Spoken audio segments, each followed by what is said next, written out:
it wasn't 10 days. It was one day that was 10 days long. Well, today marks 1 year since flames ripped through the old Bethlehem Steel plant in Lackawanna. Crews battled that blaze for almost 5 days before the fire was out. News 4's Jen Shantz talked to city officials today about the likely cause and how much the demolition has cost them. Jen? Well, Jackie, still today you'll find crews working at that old site. Cleanup is ongoing from that fire that stretched 5 city blocks. Well, the Lackawanna Fire Department isn't very large. Records show they are fast. They arrived on scene within 3 minutes of the call that went out 1 year ago. Immediately, they called for mutual aid from the Buffalo Fire Department and other surrounding agencies. Lackawanna Fire Chief Ralph Galante says the official cause of the fire hasn't been agreed upon, but it was likely due to a high-sodium light bulb that blew and either melted plastic or some other material below, which then ignited. The blaze, which led to the evacuation of the Bethlehem Park neighborhood, cost the city more than $630,000 in combined costs for overtime, air quality testing, and the demolition itself, which was the brunt of that cost.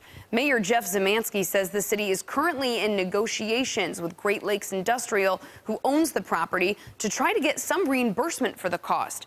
The state didn't come through the way the city had hoped. While the fire has been ruled accidental, Galante says Great Lakes could have taken an extra precaution, which he says they didn't.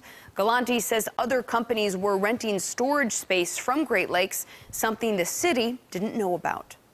We did do an inspection of the building when the company first bought it. It was basically clean. There were no businesses in there at the time. The company, Great Lakes, should have told us that they were bringing in people, different companies. We would have been able to go in there and actually do a fire inspection. That was not a way to wake up after Election Day. You see that gigantic black plume. That was breathtakingly horrific. Thank God there was no wind that day, because the heat of that summer, and how dry it was mentioned that if the winds were its typical conditions, that Bethlehem Park might not even be around right now. Mayor Zemansky says having to issue that evacuation order last year still haunts him.